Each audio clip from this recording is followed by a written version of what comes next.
Good afternoon, dear audience of Conflict and Resilience Research Institute Canada.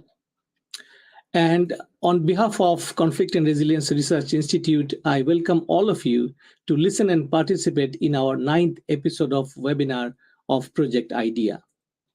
Project IDEA stands for Identify, Demystify, and Empower Ukrainian and Russian diaspora living in Canada to fight disinformation on Ukraine war. This project is supported by Department of Heritage Canada under the Digital Citizenship Program. The program objectives are to help develop tools and skills necessary to better equip Canadians in the face of disinformation and other online harms, to build capacity to address disinformation and other online harms and threats to our country's democracy and social cohesion, and finally, to empower Canadians to take steps to mitigate against the potential impact of disinformation and other related online harms. Project IDEA has three parts. First, analyze and determine trends of propaganda through artificial intelligence-driven tools.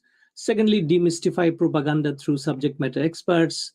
And today you have our special guest with us. And finally, to empower young Ukrainian and Russian diaspora people through education by arranging workshops. Dear audience, today we have invited a special guest who I have met during my summer institute at Keene State College, Cohen Institute of Holocaust and Genocide Studies. She is Professor Dr. Katrina Hook. Professor, welcome to our webinar. The title of our today's webinar is When Russian Disinformation Leads to Ukrainian Genocide.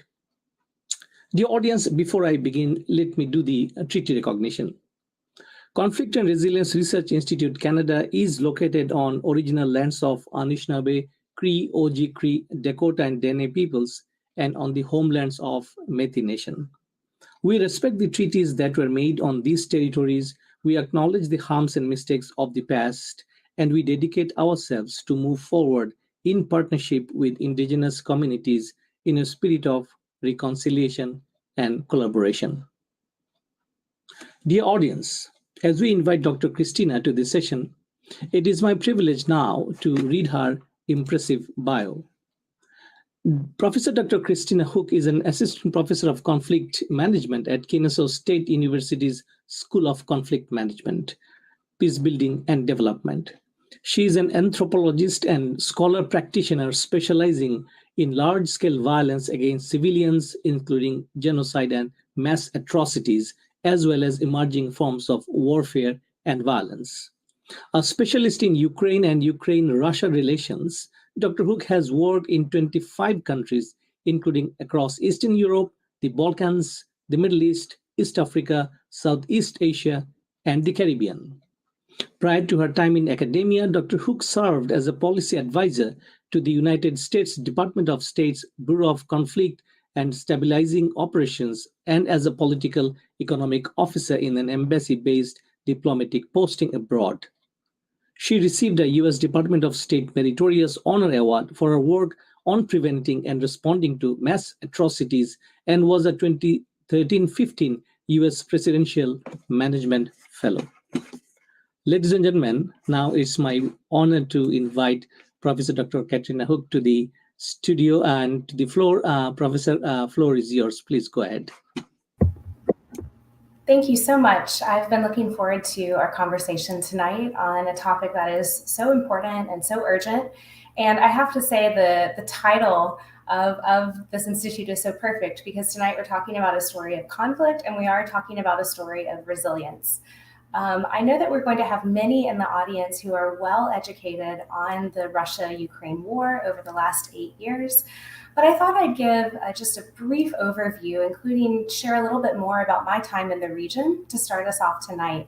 So this is a war that people like myself, and as well as many Ukrainians, we try to make sure that it's framed correctly when it's in the news. So we try to make sure that people don't say that Russia invaded in February 2022, because the story goes back to Russia's initial invasion under the context of a lot of subterfuge in 2014. I began working in Ukraine in 2015 as an anthropologist. We spend a lot of time in our field sites. And I went to Ukraine to learn more about actually what was a historical genocide at that time, the 1932-1933 Holodomor famine, which was orchestrated by Stalin, killing many, many people through starvation. At the time, I had a lot to learn about Ukraine. I had a learn about that case. And I was particularly interested in hearing stories of this history from people who shape and who work to shape public opinion in Ukraine. So this includes the people we think of right away, politicians, legislators, lawyers. It also includes academics, activists, civil society members, people who run museums, religious leaders. I was really interested in hearing this story from them. And what I kept hearing from them was that, yes, we did have this violence orchestrated against us by Moscow, Moscow of the past, of the 1930s, but we're also having it now today in 2015 when I first began there. And I was familiar with the Euromaidan protests that had happened starting in 2013 to 14 in Ukraine. In Ukraine, they call them the revolution of dignity, kind of the revolution of standing on your feet, is how a lot of people talk about it. But they kept bringing up this point that, Moscow is still here, and so, really just when I work with my excellent conflict management PhD students in my day job, we always talk about trying to get our heads around a conflict. We want to talk about time, we want to talk about space. And so when we talk about this invasion, we talk about 2014, we talk about these longer centuries of imperialism that kind of came out of Moscow towards not only Ukraine, but others in its imperial and later in its Soviet orbit. And then we also want to talk about space. So I feel very privileged now to have traveled around much of Ukraine because it is now much harder. I have a friend who just left from North America to go to Ukraine, and it takes about 3 days now. So I at the time, over my time in Ukraine, beginning in 2015, I did interviewing in 32 different cities and towns all across Ukraine, from the east to the west, the north to the south. And so when I see these places in the news, they're places I know well, they're regional dynamics that I'm really familiar with. And I think it also makes me very sensitive to how both disinformation, so active kind of propaganda coming from the Russian government, can work, as well as just simple misinformation. So people innocently mistakes and repeating these narratives. So tonight I thought I'd talk a little bit about the origins of the conflict, which I did. So it occurred during a lot more subterfuge. And, this has really been, I think, a very challenging year for Ukrainians, first of all, for people who have friends and family in Ukraine. And as we've kind of processed these events, the one thing that has come out in these conversations is that the one positive that we can talk about is that we can talk about some things a little bit more openly, because it was very hard to talk about the presence of regular Russian military troops, also of contracting soldiers and others in Ukraine, until it became quite obvious in February of this year. So talking about those narratives, but seeing it on the ground, talking a little about that. At the time, this began with the annexation of Crimea, with the sort of polite people, as they're sometimes called, but a combination of local gangsters, some collaborators, as well as regular Russian military figures, or those paid by the Russian government to do it. And so it happened in a context where even just when I would talk on Ukraine, I would have to answer a lot of questions about, is this a civil war? And it never really was a civil war. I've studied civil wars. It's never fit the bill. This is a conflict that was engineered by Russia, that was fueled by Russia, that was paid by Russia. So it's just very sort of important to kind of mention those things. But I have to answer those questions a lot less now because it's just so obvious. And I did want to mention too, so with my colleague at the University of Notre Dame in the state of Indiana in the United States, we also work on the nexus between atrocity prevention and genocide prevention and emerging technologies, by which we mean disinformation and misinformation. And so my kind of plug tonight would be those of us who work in the region, especially also listening to the voices of Ukrainians. We're really, really happy to talk as much as we can about what what this conflict has felt like for the past 8 years, because we certainly don't want disinformation, those narratives that officially come from the Russian government. And we also want to make sure that people feel equipped and empowered not to slide into misinformation, where these narratives are much more innocently shared just because people don't have access to the facts that they need to interpret events. So that distinction is really important because they both can play a role on ground dynamics. Now talking today, I'll just kind of briefly give a snapshot of my work, especially on the topic of genocide and mass atrocity prevention, and then I'd be very happy to answer any questions that the host has or that our listeners have. But today things have really darkened in almost every way that you can imagine. So the conflict is not just happening in the south, around the Crimean Peninsula, which Russia has occupied since 2014. It's not just happening in the east, in the two provinces of Donetsk and Luhansk, but it's now really it's such a place where very few people in Ukraine feel safe. So certainly there is a war of attrition happening in the east, this question of a counteroffensive happening in the south, but really very few people in the country of Ukraine feel safe today because we've seen Russia shoot missiles into the heart of central cities like Vinnytsia just recently, which unfortunately killed so many people. So this question of, is the war escalating in terms of just a geographical scope of a particular brutality of Russia? Well, we're also asking this question about genocide. And so I wanted to give just a sort of brief comment on that. So genocide is a very charged word because it comes from its origins, originated by Raphael Lemkin, who was an advisor to the Nuremberg trial process. It has this connotation of just horrific violence against Jews and other minorities in World War II. And so it has this kind of political charge to it, and it's used by a lot of different actors in different ways. It's used by politicians for questions of commemoration. It's used by activists, so making sure that stories are told. It's used by legislators. So right before our event began, we were just talking very briefly about some of the legislative processes that will try to ensure accountability for Russian perpetrators. And it's also used by policymakers and scholars in a kind of technocratic way, in a kind of very precise way to figure out what is a genocide. And I always like to be really clear that that genocides and mass atrocities, genocides and crimes against humanity, genocides and war crimes are all heinous. They're all morally reprehensible. They all need to be targeted to the strictest sense of the law. We need to stand in solidarity with each of these victims. But genocide also has a specific pattern of violence that's associated with it. And one of the things in my former bureaucratic role was figuring out these patterns of violence as effectively as we could so we could tailor responses to it. I try to give this example of if I was a doctor and I had a patient coming to me who was exhibiting some symptoms of having some kind of lung disorder, I would need to know right away if it was lung cancer or if it's something like chronic obstructive pulmonary disorder, because both of those are really serious and both of those can kill you. But I need to get that diagnosis right so I can prescribe the correct treatment. And it kind of works that way for those of us in the kind of research and policy fields too, just always listening to the victims. It doesn't have to cross a threshold of genocide for us to listen to them. But we also try to just make sure we're identifying the patterns of violence correctly so that we can suggest the most effective solutions to save people's lives and to protect them in these horrible conditions. And so with that said, my technical background has led me to conclude that the patterns that Russian perpetrators are exhibiting does fall under the category of the way that social scientists like me talk about genocide. So there's a lot of debate in our field, which is appropriate and welcome. We should debate these. It's also genocide studies. It's an interdisciplinary field. So we bring a lot of these different research methods to the way we approach the subject of violence.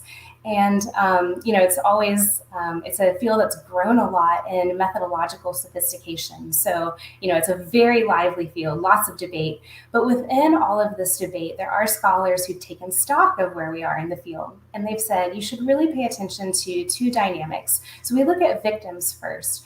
are all victims of a group being targeted. So men, women, children. Sometimes in other types of horrific violence, you might just see, let's say, teenage boys being targeted. They might be viewed, malevolently as future combatants. So in genocide, we look for more targeting. We look for all segments of the population being targeted. And the other thing is this intent to destroy in whole or in part, as the UN Genocide Convention says.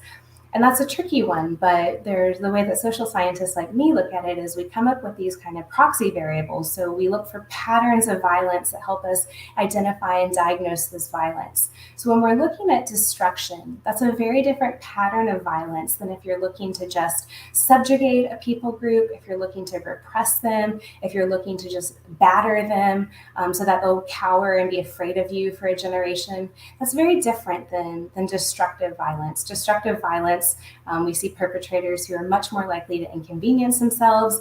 They're not just content to, let's say, drive victims off their land and then loot all their possessions. And so narrowing down that to the Ukraine context, when we started seeing things like population control, so the efforts to have internationally brokered evacuations, and those would be violated by Russian perpetrators, that's very significant for civilians like myself, because it wasn't enough for Russian perpetrators to seize the apartments and the looted possessions and the land of Ukrainians and just let them flee, west. But they were stopping the people, so the people was kind of part of the target. And when we started seeing filtration camps, this is such a loaded word, especially in Russian, going back to this dark history with the NKVD, so trying to filter out populations that had been under Nazi occupation, trying to identify at the sort of early usage of this term, those who were collaborators, those who could no longer be seen as loyal Soviet citizens. This was very worrying for us, because it's not just about violence, it's not just about goods. And what I've ultimately come to conclude is that the group that's really being targeted in Ukraine, I think, is a little different than some of the genocides that we've looked at. So I don't really argue that it's targeting ethnic Ukrainians only, or that it's targeting some type of religious group. But I think it's actually targeting the Ukrainian national group, which is also a protected group under the UN Convention. So we see on the front lines of the battle today, we probably all know that the Grand Mufti of Ukraine resigned his religious role as the leader of the Islamic population in Ukraine to fight on the front lines. And we see Ukrainian Jews fighting alongside Orthodox believers or Christian minority groups like Protestants in Ukraine, and they're all being targeted. And we also see minority groups, including there was a case where even a Russian citizen and her daughter were attacked in one of the Kyiv bombings, and her husband perished. And so I think it's really targeting this Ukrainian national group. And I think that it's related actually to the kind of origins that brought me to Ukraine, where after the Revolution of Dignity, certainly Ukrainian national identity is not monolithic, it's complicated, it's contested like all of our national identities.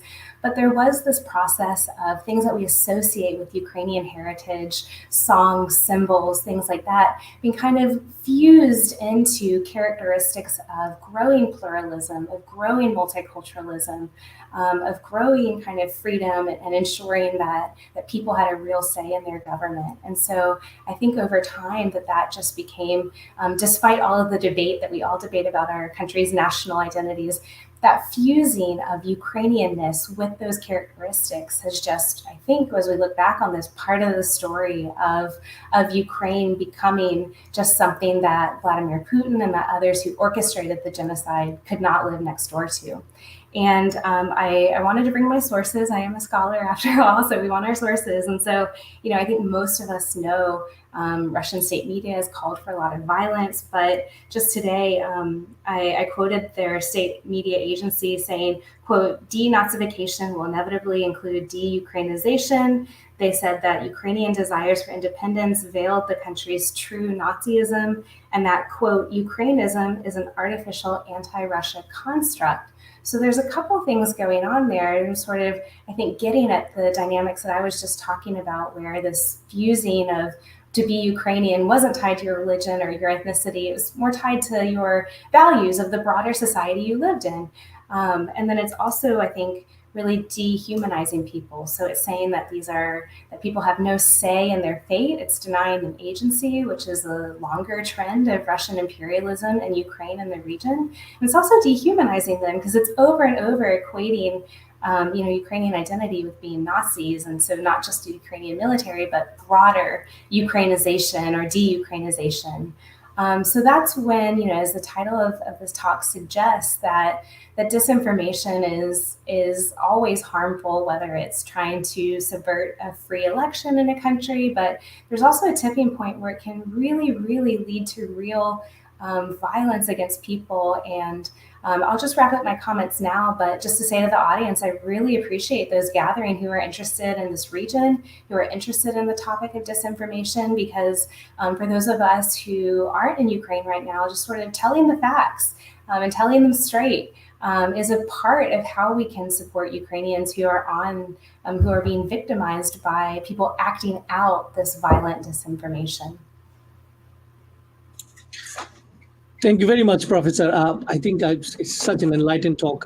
We have heard from Professor Christina Hook the major trends of disinformation pertaining to the genocide, and is a very clear-cut case of dehumanization and killing of innocent civilians, which falls particularly within the 1948 UN Genocide Genocide Convention, proposed by Raphael Lemkin in his famous work. So the audience, we are going to switch to conversational mode with the professor today. And we are very privileged today to have Mr. Gary Senft with us, our advisor, who always encourages us being present in all of our episodes in this project. So I would first invite Gary to kindly engage Professor with questions, and then I will also have a couple of questions, mostly coming out of Professor Christina's latest piece in Foreign Affairs, published 28th of July. So, Gary, floor is yours, sir. Thank you very much, and thank you, Christina. That was again, very important words that you're speaking, and we're listening carefully. And one of the things that you mentioned was really just what you heard today. And a position that their state media has taken on denazification, and then linking it back to basically de-Ukrainization and linking those two.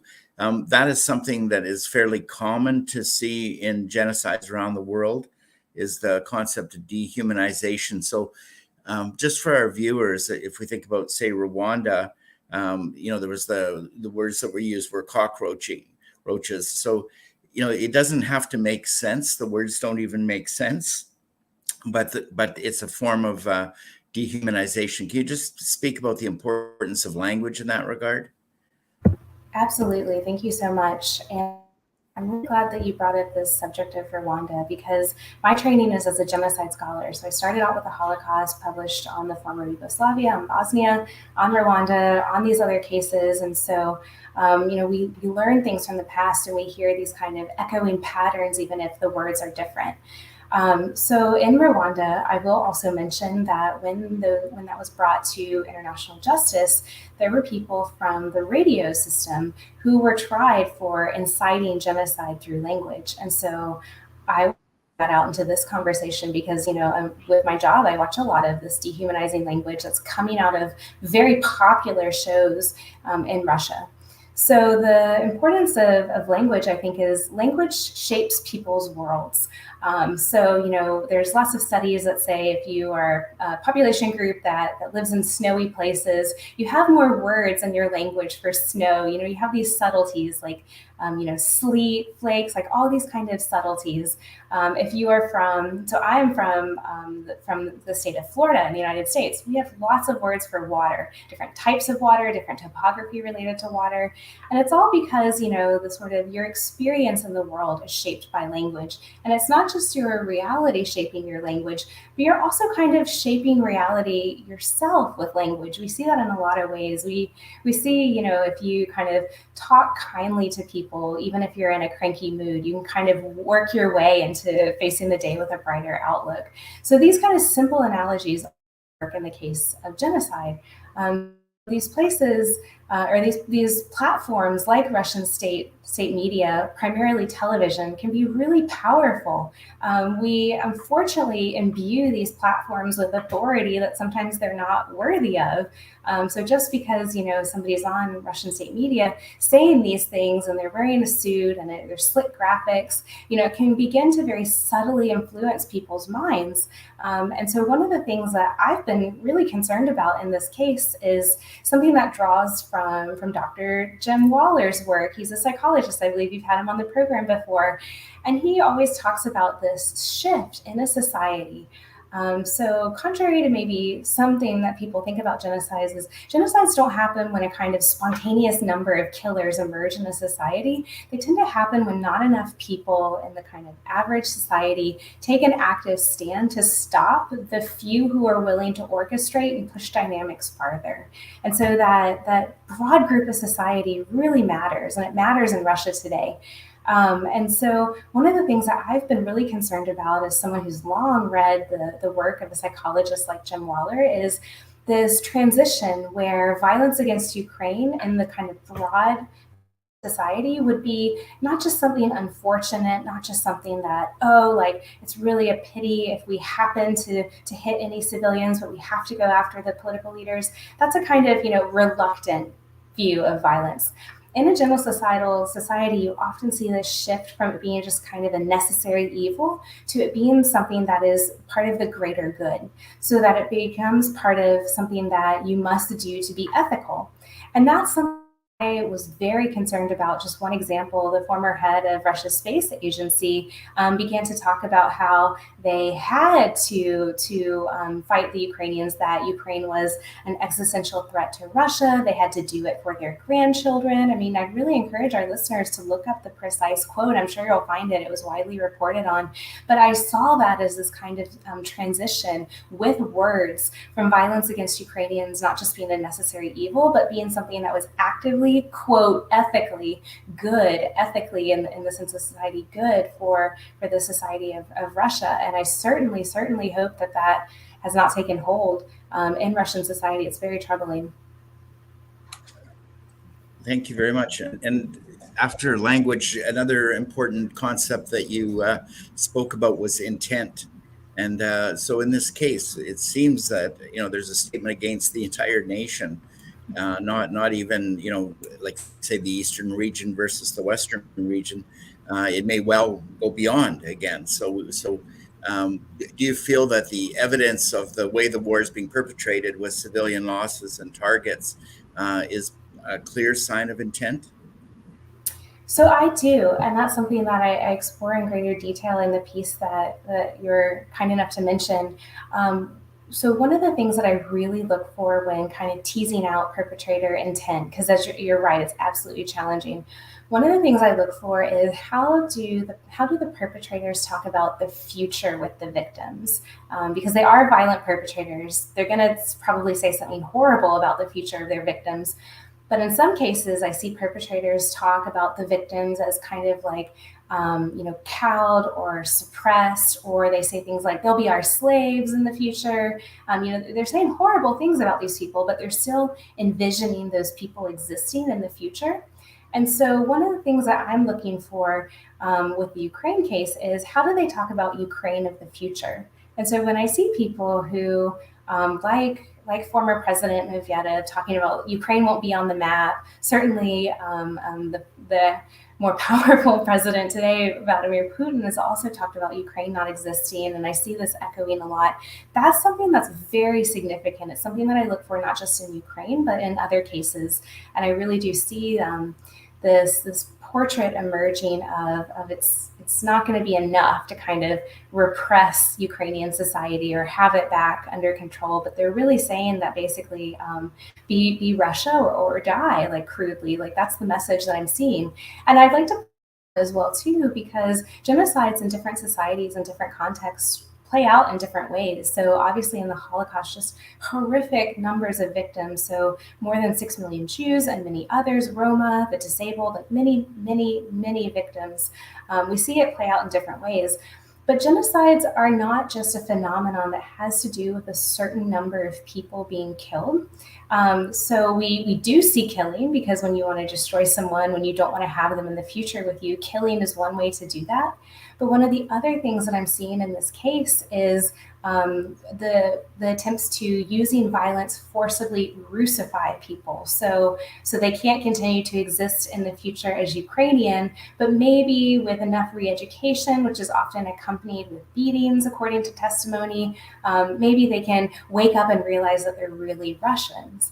But that's also a form of elimination. That's not allowing Ukrainians to live in any type of capacity in the future. It's wake up and remember that you're really Russian, that that will tell you what Ukraine means, and it means you're little Russian, in the kind of older imperial terminology. But that's also a form of eliminating a self-determined sense of Ukraine as a national group, as the UN Convention talks about. Thank you so much, Kauser. Over to you. Thank you. Thank you so much, Professor Christina. I would like to go back to your recently published piece in Foreign Affairs, 28 July, titled Why Russia's War in Ukraine is a Genocide, Not Just a Land Grab, but Bid to Expunge a Nation. In that particular piece, you mentioned about Russian state-owned media outlet RIA Novosti explicitly defined the genocidal goals, starting with the denazification, which we often heard so far, and also Ukrainian desires for independence veil the country's true Nazism, and Ukrainianism is an artificial anti-Russian construct that must be eliminated. Could you, for our audience, Professor, shed some light on the root of this concept, how and why this word is coined with Ukrainians? Because yes, there are groups in each country, every country, I would say, in the Western Hemisphere, those who espouse some sort of extreme right ideologies. But why this particular term has been coined with regards to Ukraine? Please go ahead. Sure, thank you for that. So just to clarify, first of all, too, one of the things that's really challenging about the field of genocide studies is you have to kind of do your best to analytically crawl into the mind of perpetrators. And it gets very challenging because there's often logical fallacies. It's based usually on this idea that people are less than human. So the intellectual argument for most genocide perpetrators breaks down very fast. And so it gets challenging for those of us trying to define it or interpret it in some way. But the sort of common approach in the field of genocide studies is you approach the subject as the perpetrator does. So you don't actually look for any real group distinction. You look at how the perpetrator defines that group. So you sort of look at it through the perpetrator's eyes. And even as we were editing this piece, I had a great question from the editor. Can you provide a quick definition of denazification? And I was like, well, not really, because it's this multivalent, wrong, propagandistic ideology, but you sort of do the best you can, because, I think that there's just a lot of perpetrators, a lot of people calling for violence that are looking for justification to do it. But here are some of the thoughts that I have that I think might be going on and the people writing these horrible articles. Here's what I think might be going on. One question for me as a researcher, especially a researcher who also cares a lot about the Holocaust, the events, the legacy of it, one of the things that I would be really interested in is to go to more Holocaust museums in Russia. That's obviously not possible anymore. But from what I've heard from scholars who work on the topic, they say that one of the things that in many Holocaust or many World War II museums in Russia don't really talk about the victimization of millions and millions of Jews in the same way that that's really a very important part of the way that we're taught that history in the United States, and I believe in Canada as well. And so this idea of Nazi, I think for us, we immediately think of the Jewish minority that was targeted through terrible, virulent ideology by the Nazis. I think it works a little bit differently for the kind of people working to start violence in Russia. So I think that, in the telling of the Russian role in that history, that Russians, through their participation in the Soviet army, were liberating in their mind, liberating the world. And so to be a Nazi is, for us, maybe a person who is a far-right extremist, who certainly does anti-Semitic violence, something like that. I think in these people's mind, it's much closer to being a Nazi means being anti-Russia, however you define it, this broad category of what they define as anti-Russia. And I think that quote that I really appreciate you reading, and that I pulled from state media as well, it talks a lot about denazification will inevitably lead to de-Ukrainization. What does that mean? But if you begin to look at this denazification not as having this overlay of anti-Semitism, like I would look at it, but again, standing in for this category of anti-Russia as they define it. But then this idea that Ukrainism, I'm quoting now from this piece, but Ukrainism is an artificial anti-Russia construct. It begins to make a little bit more sense. And I think that's why, those of us just trying to wrap our minds around this at first, we're really surprised that, the accusations of Nazism could be leveled against a country with a Jewish president. Who I'll also mention, like when President Zelensky was elected, I remember I was in Ukraine during the whole campaign season. I actually specifically went to the Donbass region for his inauguration because I was really interested in talking with people about that particular day as he was being sworn in, what people's ideas were and sentiments and vision of his presidency might be. At that time, another figure who was more associated with the previous Poroshenko administration, but the Prime Minister Grossman, was also had Jewish heritage. And so during that moment, before Prime Minister Grossman cycled out of office, Ukraine was the only country besides the state of Israel that had both a concurrent Jewish president and Jewish prime minister. And so when we began to hear this denazification, it really took some mental gymnastics for, I think, a lot of us. And I think that it stands in for, quote, anti-Russia because Russia defeated the Nazis. Therefore, anyone who's not on the side of Russia is on the side of the Nazis. I think a simplified kind of version of that is what we're seeing. And that is kind of the only explanation that makes sense with some of the vibrancy of the Ukrainian Jewish community today.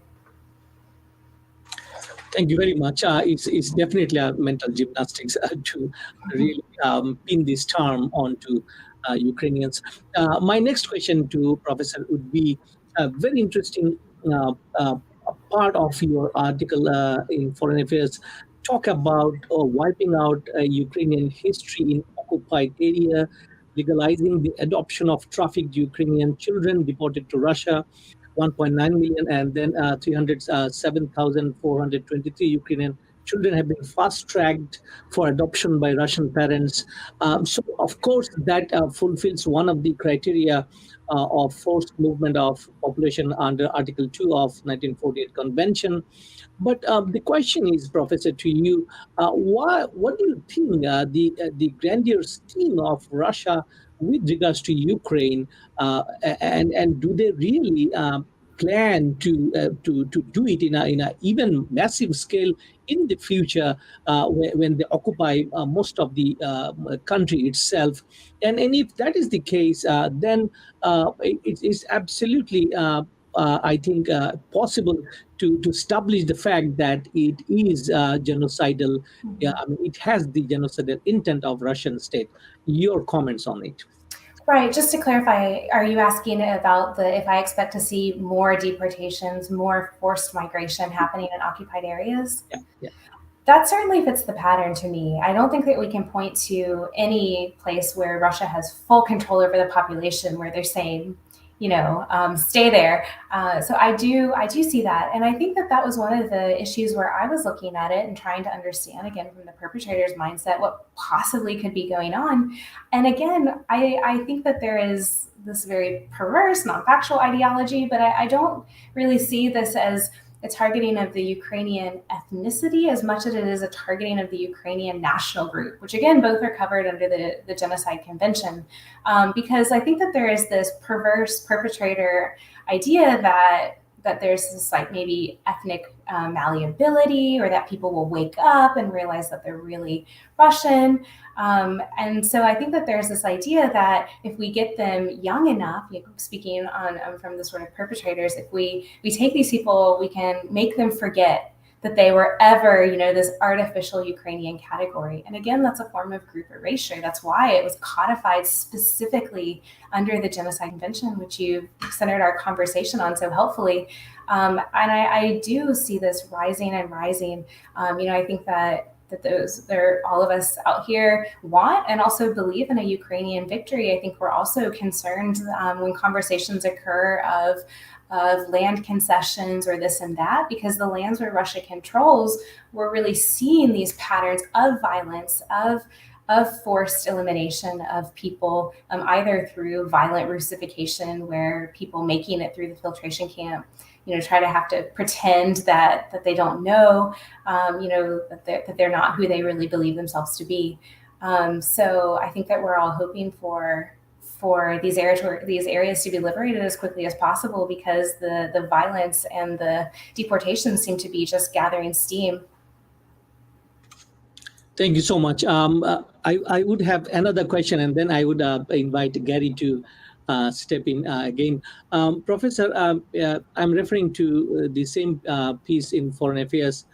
You have rightly mentioned genocide cannot take place unless there are bystanders, unless there are administrators, the soldiers, the regular frontline staffs perpetrating violence directly within the greater scheme of genocide.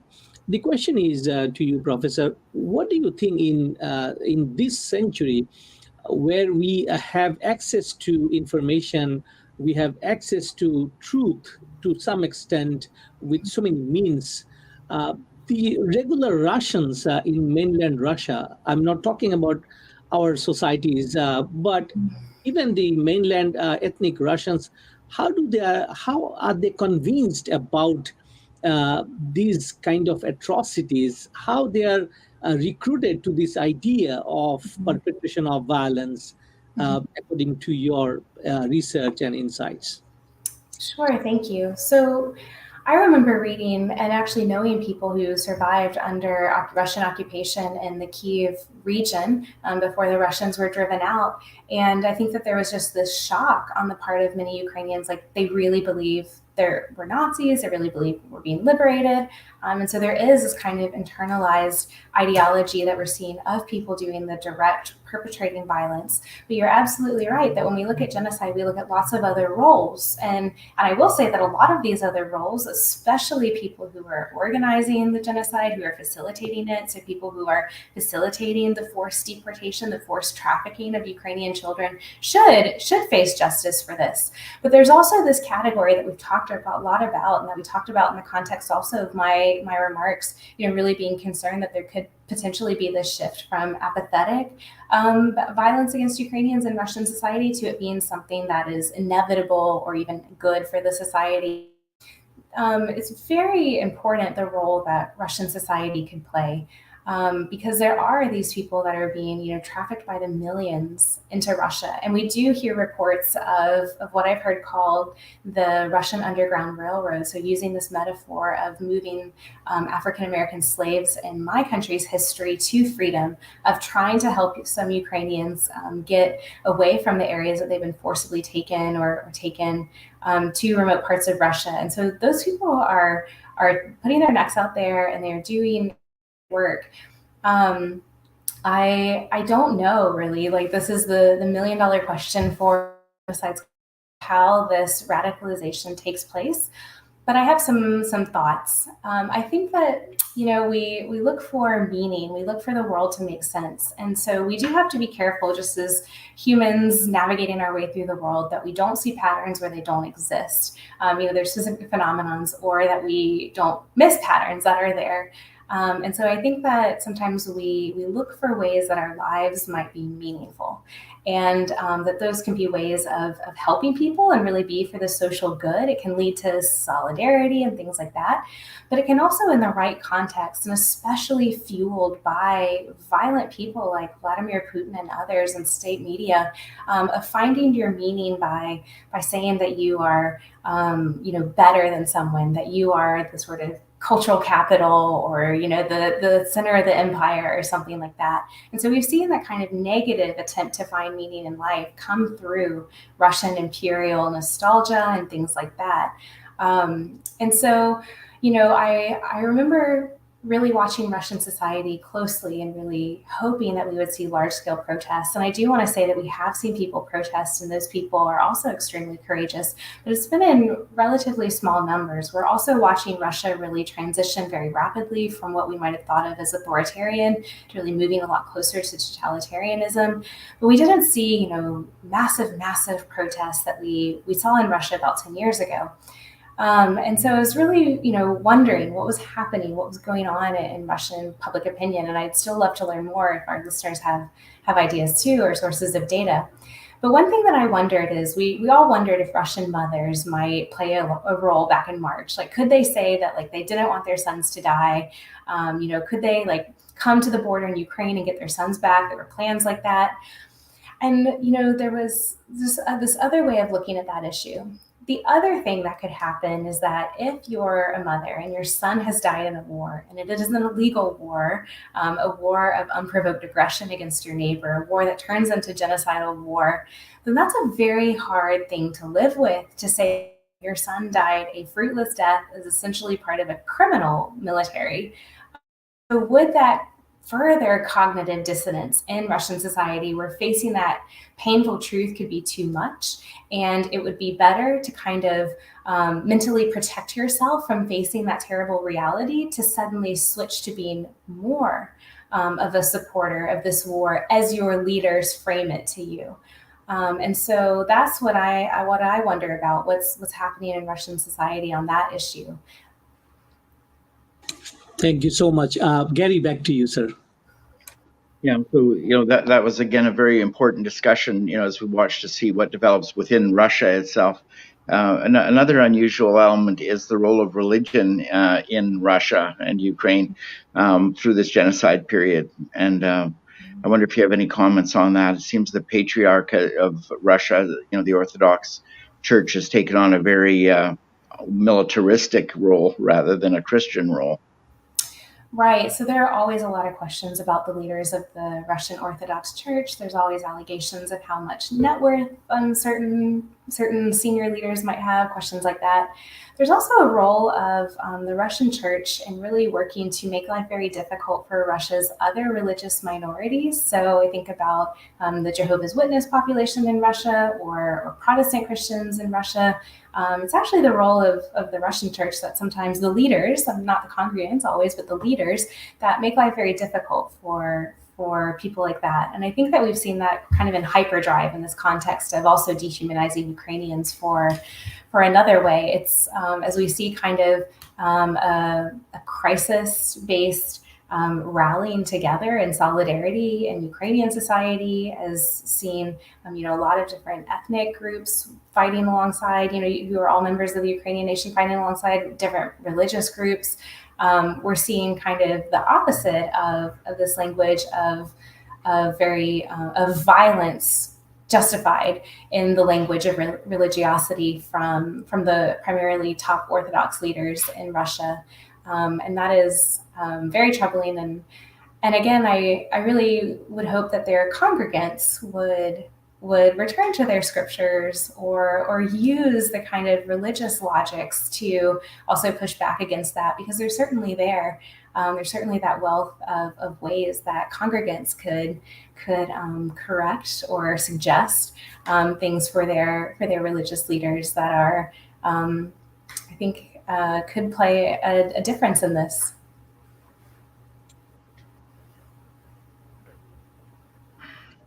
Also, when we think about genocide, what's important perhaps is what is the result of declaring it a genocide and others agreeing with that, and what is the world's obligation if in fact it is a genocide. Can you speak about that for a sec? Sure. So, kind of alternate way of looking at the article that we talked a little bit about in Foreign Affairs is not just my case of why this is a genocide, but also why that matters. So, kind of alternative subtitle could be the policy implications of Russia's genocide in Ukraine. Because my experience as a policymaker is, again, it traces back not to drawing any type of moral hierarchies between victims, between cases, but really just trying to get that diagnosis right so you can respond to it in the right way. And so in the second half of this article, I really too try to break down for policy readers why the fact that I'm arguing it's a genocide matters. It has to do with perpetrators not necessarily being bought off at the negotiation table, that territorial concessions won't be a durable solution for this. It has to do with the fact that perpetrators are willing to go to more inconvenience when they're kind of operating from this genocidal logic versus like if they just want to maybe steal a few things and leave. That's a very different perpetrator ideology. And so it certainly matters for moral reasons, but I would argue that all cases matter. War crimes matter, crimes against humanity matter. It certainly matters for legal reasons because there are 152 countries who have ratified or acceded the UN Genocide Convention. And it's a convention to both prevent and to punish genocide. So those are two aspects. So in the Ukraine case, to prevent what is happening, to stop what is happening, but then that doesn't stop with, the day the last Russian soldier leaves Ukraine, that the international obligation also continues through the prosecution of these crimes. So it matters for legal reasons. So invoking that, I saw that the country of New Zealand had filed paperwork calling on their signatory status of the UN Convention about 2 days last week, so I think on last Friday. And so it matters for legal reasons. And then again, also just for policy reasons, it matters. And that's something that I try to walk through in the article in a little bit more detail. But, it matters if you're dealing with perpetrators who can't be bought off, if they're willing to go to inconvenience, if they might not really want a ceasefire to stop the violence and go home, but they might want a ceasefire to kind of fool the international community so they can keep consolidating their control and committing acts of genocide in occupied regions. Those distinctions really do matter for getting the response right here. Thank you, Kauser. Thank you so much. We are just approaching our last part of the session today. And just to reiterate Professor Christina's comment when she mentioned prevent and punish, it is related to Article 1 of the Convention. It says contacting parties confirm that genocide, whether committed in time of peace or in war, is a crime under international law, which they undertake to prevent and to punish. So it is really important that Professor's comment is really practical, and it has a lot of implication here with regards to us, those who are watching this whole episode of war. My last question to Professor Christina this evening would be what you suggest us here to do in order to fight those disinformation coming out of Russian disinformation network in such a volume. What are your specific suggestions to Ukrainian diaspora and also Russian diaspora living with us here? Because there are different opinions, as we always see in terms of war. So just briefly, Professor, if you kindly comment. Absolutely. So that's a great question. Thank you for asking. So I think that one of the things that kind of happens in these moments of crisis is we should look for what can draw us together. So even though there are disagreements, or, one of the things that I've noticed about the Ukrainian political scene is that, I really enjoyed living for a long time, for multiple years in the capital city of Kyiv. It's a very lively place if you like political debate, intrigue, things like that. But a lot of that has just died down because people are working together to kind of find what can unite them in their messaging with the international community. And I think that we can also take that approach as the international community. So just sort of looking for this is really bringing together people with a lot of different political views or countries of origin or things like that, because it's such a clear case of right and wrong. So I think looking for what brings us together and kind of building our advocacy on those places. One other thing that I'll mention is that this is a very unusual case in that, there is already the largest war crimes investigative team that the International Criminal Court has ever sent in country. So it's not a case like Rwanda where the violence was happening by parties associated with the state of Rwanda. It's a case where there is an external state that has invaded and committed acts of genocide, certainly war crimes and crimes against humanity. And so there are a lot of opportunities for the state to continue to function. It's very interesting for me how even the Kyiv City Council is passing legislation, the Verkhovna Rada, the parliament is passing it. There is access for international investigators, international media. There's access to this case, and that's just very different than if we think about a lot of other cases. So what that also means is that Ukrainians' well-known, extremely vibrant civil society continues to just not only function, but to just show us new levels of resiliency. And so there are excellent civil society watchdog groups, anti-corruption activists. There's a very, very, very good media scene in Ukraine. So I think a lot of us, have these lists of media in Ukraine that we try to share with our international friends, Ukraine World, the Kyiv Independent, lots of different diverse media sources. And so I would just say, just trying to get the correct information out there, because combating disinformation is, they say that the best disinfectant is sometimes sunlight, as an expression that we have. So just to shine the light of facts on this dehumanizing language, to say that doesn't make sense, actually, that doesn't seem right, that doesn't seem that it fits the pieces of data here. And so I'd really like to give a word of praise to both Ukrainian journalists as well as international journalists who have been there a long time, working to report facts or even to correct if they don't have enough information, but so that we can have this basis of facts, that then we can draw our analysis, we can draw our advocacy from these places. Thank you once again for your brilliant response. So we are going to end this session very shortly. But before we end, we typically go and ask our guests to have the last words. So in this last part, we are going to have a very simple question to you.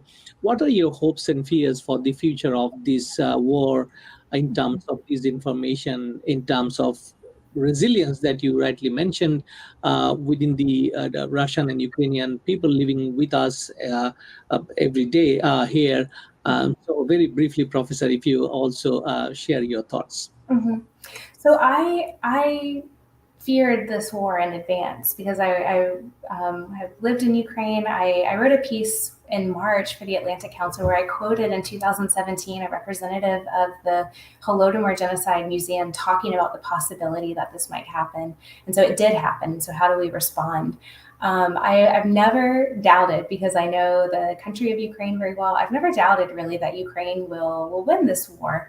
I've always feared the cost of that. Because we are seeing extreme, excessive violence and violations of international norms, of international law by Russian perpetrators. And so, I always try to just mention that every day really matters. If you are in a filtration camp, or if you are fearing that a missile could come through your roof in a relatively quiet city in Western Ukraine, that every day really matters for this. I would also, it's also very, I think, important that those of us in the international community, including members of the Russian diaspora, work to learn. And I would say, too, that one of the things I'm internalizing as just a citizen of my country, the United States, is that it's okay to have hard questions, because it's much better that we have hard questions, hard conversations with each other, and that we don't allow these kind of that we don't allow any soil that disinformation could grow out of. So I think with that, I'll leave that as my last word. Thank you so much. What a beautiful metaphor. We should not allow the soil to go misinformation like a tree, which will engulf all of us. Ladies and gentlemen, the audience, we have just finished our wonderful session with Professor Christina Hook from Kennesaw State University in the USA. And she has covered quite a bit of ground today. and laid out her arguments in support of the case of genocide. And we have referred back and forth her latest piece. I would strongly recommend our audience to have a look in this piece, and we are going to tweet it after today's webinar so that you know exactly where it is. In that particular piece, and her today's discussion centered around a number of means and ways that the genocide is very clear in the case of Ukraine war. We also spoke about what we could do in terms of this. It's not about, the professor rightly mentioned that it is not about making a case of genocide. It is also about what to do now. And here I am very much tempted, and with permission from Professor Christina, let me very briefly and quickly read out her last paragraph of the Foreign Affairs piece. And I quote here, policymakers in the US, the West, and beyond must face the stark reality of the Kremlin's true intentions. The fact of genocide in Ukraine fundamentally changes the policy options available. Typical diplomatic strategies, ceasefires, and negotiations over territory do not stop genocidal wars. The West learned this lesson in countering Hitler's aggression and atrocities and must remember it again, unquote. So I would like to leave our audience with these thoughts, that what we should do in terms of fighting not only disinformation about the war itself, also to support Ukrainians fighting their last-ditch battle in Ukraine every hour is important. And it is morally important to support Ukrainians in this war. Thank you so much for being with us for last 1 hour. Please tune in our future episodes as well. And we would also like to thank finally Professor Christina Hook to being with us in this evening and spending and being with us in our very busy schedule. Take care and very good night from Conflict and Resilience Research Institute, Canada. Bye-bye.